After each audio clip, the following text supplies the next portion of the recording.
Minh Thúy xin kính chào quý vị hôm nay thứ Sáu, 12 tháng 7, 2024.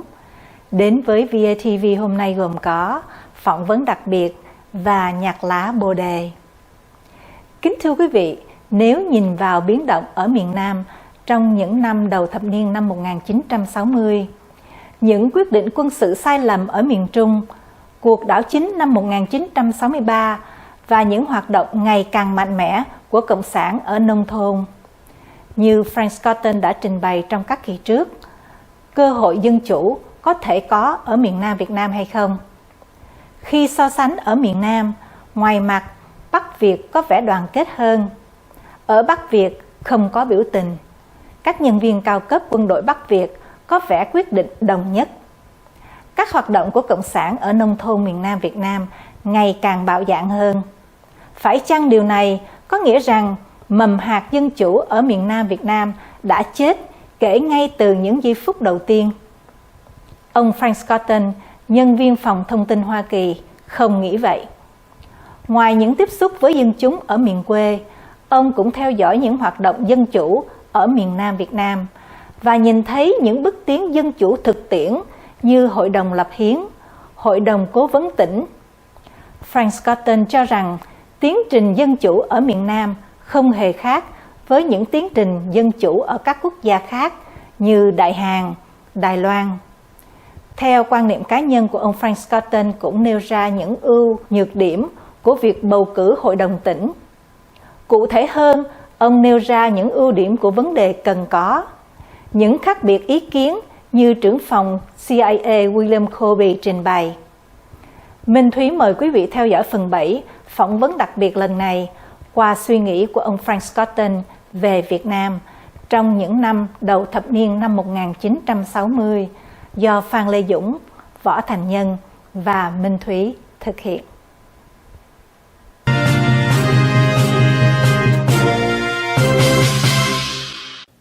But it seems like the North has already politically evolved faster than in the South, at least, because there seems to be, you're talking about the unity between the different organizations in the North, and they seem to bind together. They have a political strain that's really clearly more obvious than we do in the South, because most people would argue, like, what would be the competing version of the communist view from the North, and we don't have. That needed to evolve, but I thought there was a possibility.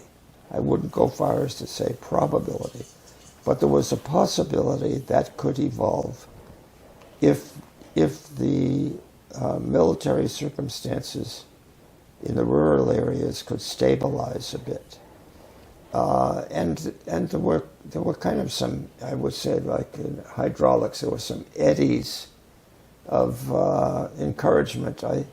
I thought that the Constituent Assembly to draw up a constitution was a positive step, not one that I was very much involved with, but just as an observer and a reader of things, and occasionally conversing with someone like Dang Ban Sung, and when I would be down in Saigon, friends introducing me to them. But don't you think that's still in the city, and it seems to be like among the elite? I'm talking here as a local and the peasants. But there was some, in the Constituent Assembly, there was some serious conversation about having elected, not just elected advisory province councils, but elected province assemblies and elected province chiefs. Now the South Vietnam military vetoed that, so that when you got the Constituent Assembly had recommended it, but it was vetoed by the military council, and so when the Constitution was adopted, it did not provide for elected province chiefs. Now my thinking, and I apologize if anybody watching thinks that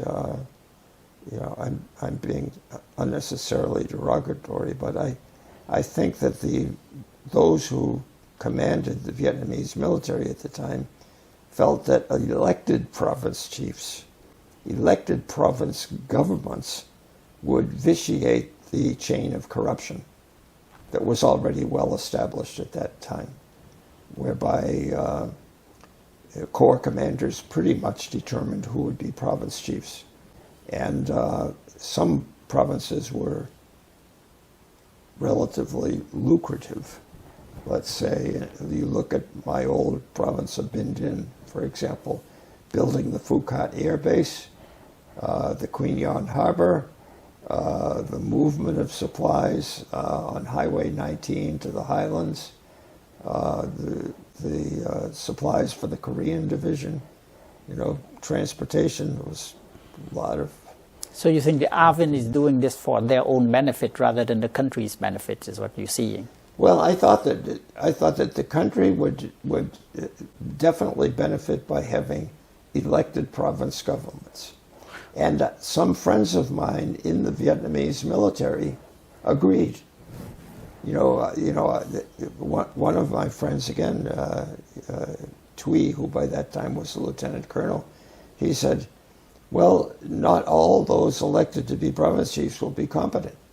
But then not all battalion commanders are competent." Yes. So the level of competence in every field has to be raised. And also the question of whether to having the elected official at the local. I think a couple of people from the Arvin told me that it's also they are thinking about communist infiltration, and you have could possibly have a communist being elected as one of the officers. Is what they are against? Is that just an excuse, or is that something that could happen? It may not be simply an excuse. It may have been a fear organizationally that would happen, but I would say it would just be one of those things that you had to risk for the principle. The principal difference between us and the communists was that we believed that people choose their leadership. The communists believed that they, at least temporarily, had to impose leadership because they knew better than anybody else what had to be done. I see. So it was a choice that we could have made, but we didn't. Now I know that. If you'll excuse me for jumping ahead a decade or so, but I know that you're going to speak with my friend, my brother, Frank Stepp. So let me mention something about Frank. I didn't have a lot of respect for a lot of American officers there, but I developed tremendous respect for Frank very quickly, and here's how it happened. I worked for a time for Bill Colby when he was running the rural development program in MacV with the rank of ambassador, and he had pulled me in, and a remarkable person in many respects, and said that he wanted me to be his special assistant for field problems. And I initially said that I didn't want to do that because, first of all, there were a lot of things that we did that I didn't agree with.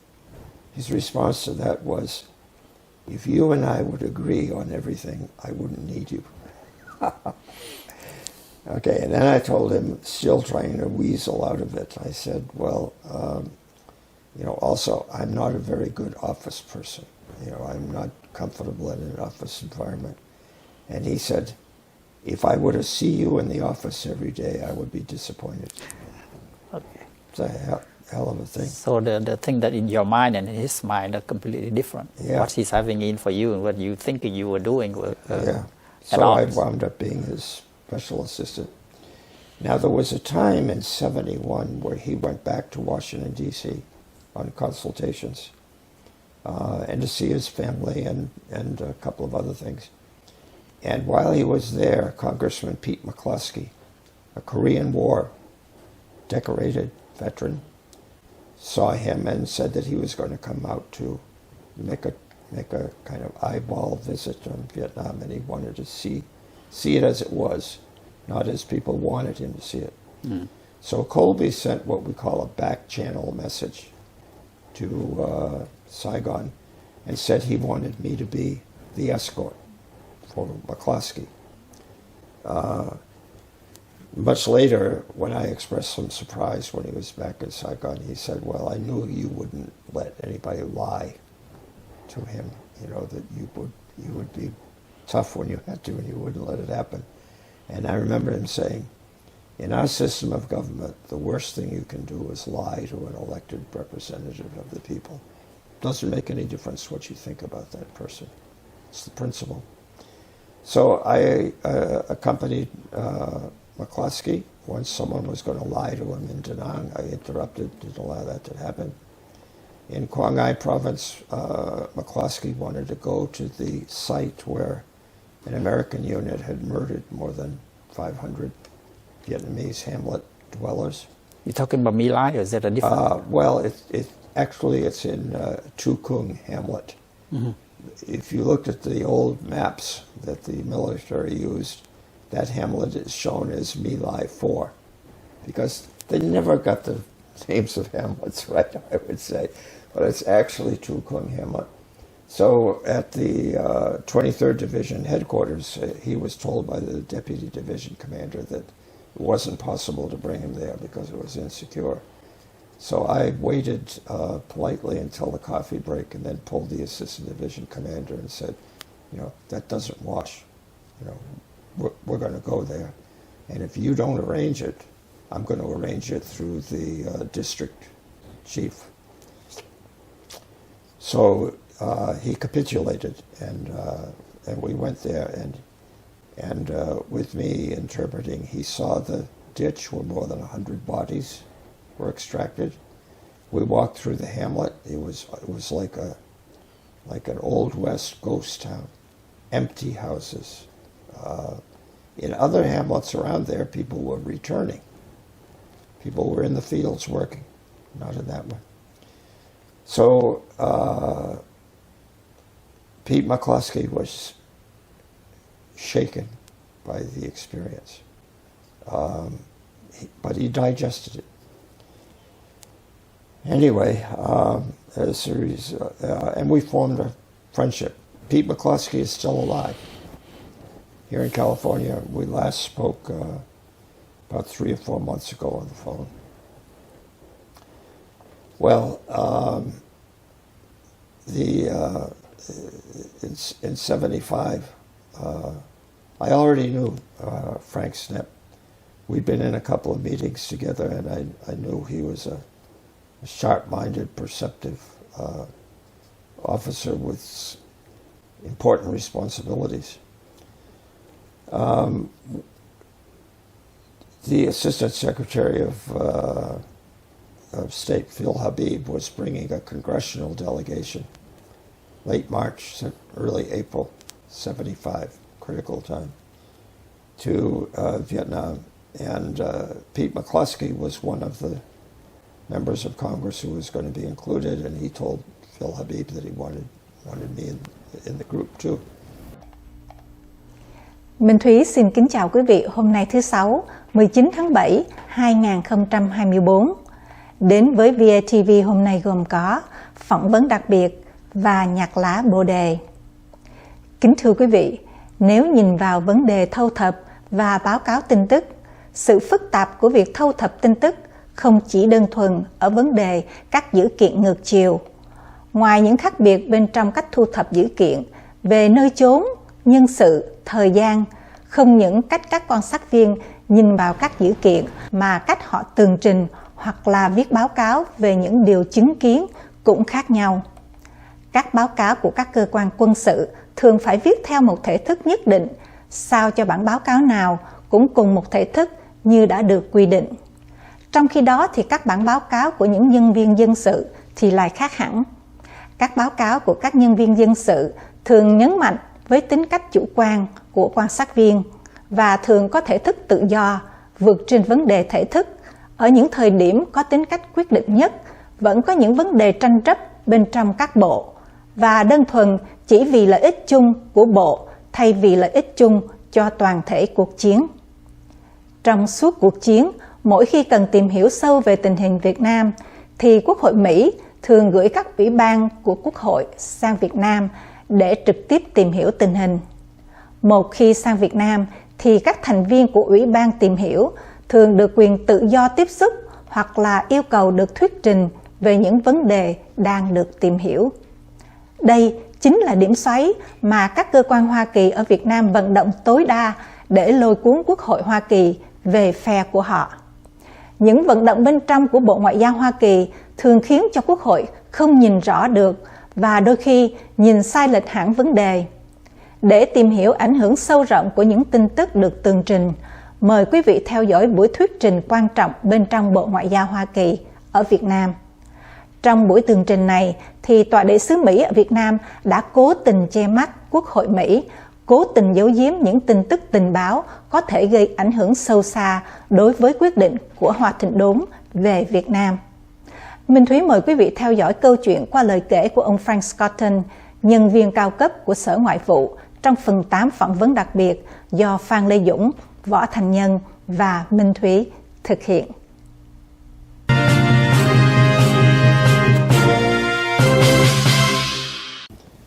So I went back there. Well, the opening embassy briefing for the congressman within the group was,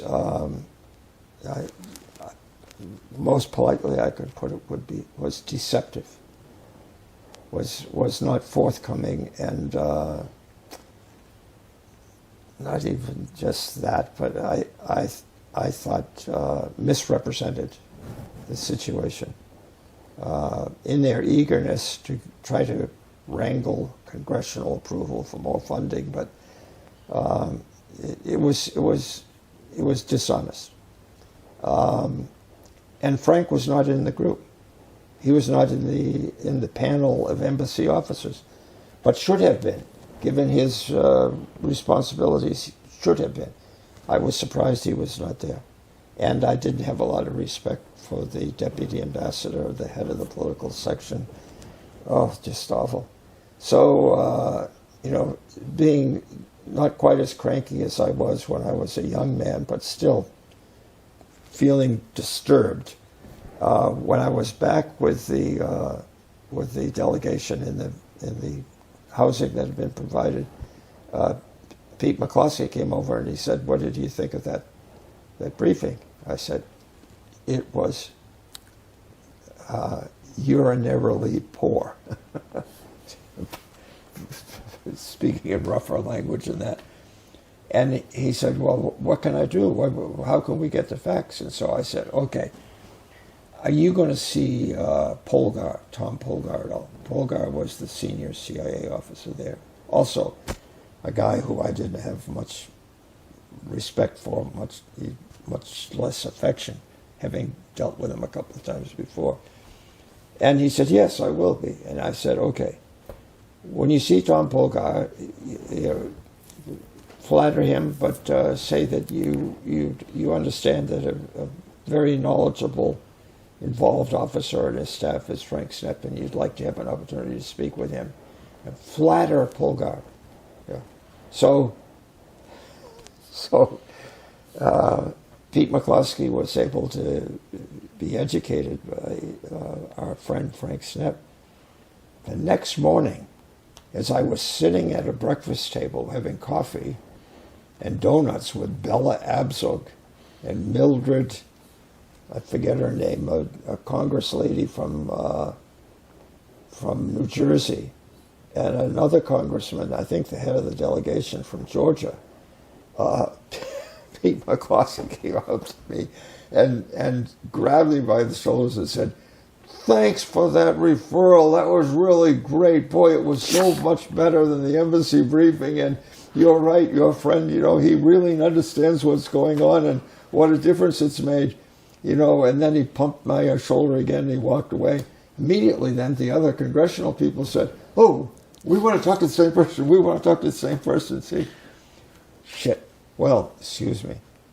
I called Frank on the phone and explained the situation to him, and I said, "Look, I understand it's difficult for you, but these people really want to talk to you. 999 out of 1,000 Foreign Service, CIA, young Army officers would have said, "Oh shit, I can't do it." Frank said, "I'll do it." You know, following the Bill Colby dictum that you can never lie to an elected representative of the American people. And, you know, Frank, you know, walked the gangplank, the tightrope, and he met with those congressional people, and he told it the way it was, the situation. I already had a great deal of affectionate regard for him, but that has anchored my commitment to him as a person and a great guy over the following decades. Well, back to the 1963, after President Diem fell, Yeah. did you see a lot of change compared to in Vietnam compared to the time before? You got in 1962, so 1963 would have been 1 year after Well, that. it's hard to say because, for instance, in Long An, where I went down and conducted that survey of hamlets and to do a report on what had actually happened there, the newly appointed province chief was Lê Minh Dao. Oh, And it was the first time I met Lê Minh Dao. Subsequently, I got to know him better. But he was dynamic. He was concerned. He was responsive.